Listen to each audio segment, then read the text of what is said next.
ആയിരിക്കട്ടെ. നിയമാവർത്തന പുസ്തകം 17-ാം അധ്യായം. ന്യൂനതയോ എന്തെങ്കിലും വൈകല്യമോ ഉള്ള കാളയെയോ ആടിനെയോ നിന്റെ ദൈവമായ കർത്താവിന് ബലിയർപ്പിക്കരുത്. എന്തെന്നാൽ അത് അവിടുത്തേക്ക് നിന്ദ്യമാണ്.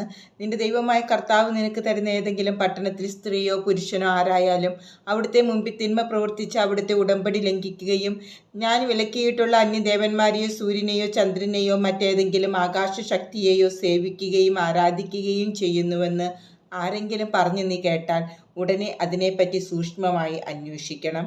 ഇസ്രായേലിൽ അങ്ങനെ ഒരു ഹീനകൃത്യം നടന്നിരിക്കുന്നുവെന്ന് തെളിഞ്ഞാൽ ആ തിന്മ പ്രവർത്തിച്ചയാളെ പട്ടണവാതിൽക്കൽ കൊണ്ടുവന്ന് കല്ലെറിഞ്ഞ് കൊല്ലണം. 2 or 3 സാക്ഷികൾ അവനെതിരായി മൊഴി നൽകിയെങ്കിൽ മാത്രമേ അവനെ വധിക്കാവൂ. ഒരു സാക്ഷിയുടെ മാത്രം മൊഴിയിൽ ആരും വധിക്കപ്പെടരുത്. സാക്ഷികളുടെ കരങ്ങളാണ് വധിക്കപ്പെടേണ്ടവൻ്റെ മേൽ ആദ്യം പതിയേണ്ടത്, അതിനുശേഷം മറ്റുള്ളവരുടെ കരങ്ങൾ. അങ്ങനെ നിങ്ങളുടെ ഇടയിൽ നിന്ന് ആ തിന്മ നീക്കിക്കളയണം. കൊലപാതകം, അവകാശവാദം, ദേഹോപദ്രവം മുതലായ കാര്യങ്ങളിൽ ഏതെങ്കിലും നിന്റെ പട്ടണത്തിൽ വ്യവഹാര വിഷയമാവുകയും വിധി പറയുക നിനക്ക് ദുഷ്കരമാവുകയും ചെയ്താൽ നിന്റെ ദൈവമായ കർത്താവ് തിരഞ്ഞെടുക്കുന്ന സ്ഥലത്ത് ചെന്ന് ലേവ്യ പുരോഹിതനോടും ന്യായാധിപനോടും ആലോചിക്കണം. അവർ വിധി തീർപ്പ് നിന്നെ അറിയിക്കും. കർത്താവ് തിരഞ്ഞെടുക്കുന്ന സ്ഥലത്തുള്ള അവർ അറിയിക്കുന്ന തീരുമാനമനുസരിച്ച് നീ പ്രവർത്തിച്ചു കൊള്ളുക. അവരുടെ നിർദ്ദേശങ്ങൾ സൂക്ഷ്മമായി നടപ്പിലാക്കാൻ ശ്രദ്ധിക്കണം.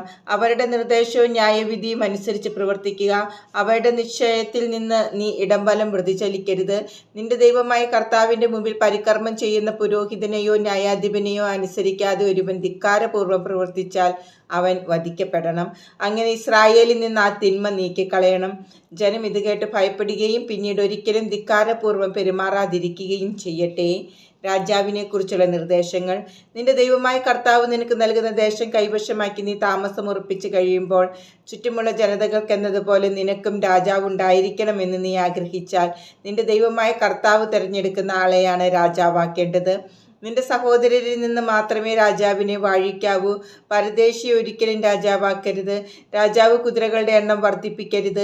അതിനായി ജനം ഈജിപ്തിലേക്ക് മടങ്ങിപ്പോകാൻ ഇടയാക്കുകയും അരുത്. ഇനി ഒരിക്കലും ആ വഴിയെ തിരികെ പോകരുതെന്ന് കർത്താവ് നിന്നോട് കൽപ്പിച്ചിട്ടുണ്ടല്ലോ. രാജാവിന് അനേകം ഭാര്യമാരുണ്ടായിരിക്കരുത്.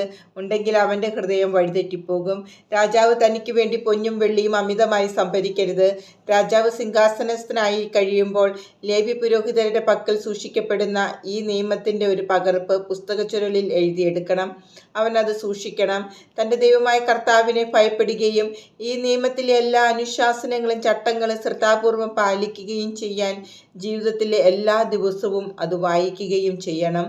അങ്ങനെ തൻ്റെ സഹോദരനേക്കാൾ വലിയവനാണ് താനെന്ന് അവൻ വിചാരിക്കുകയോ പ്രമാണങ്ങളിൽ നിന്ന് ഇടംവലം വ്യതിചലിക്കുകയോ ചെയ്യാതിരിക്കട്ടെ. അപ്പോൾ അവനും പുത്രന്മാരും ദീർഘകാലം ഇസ്രായേലിൽ രാജാവായി ഭരിക്കും.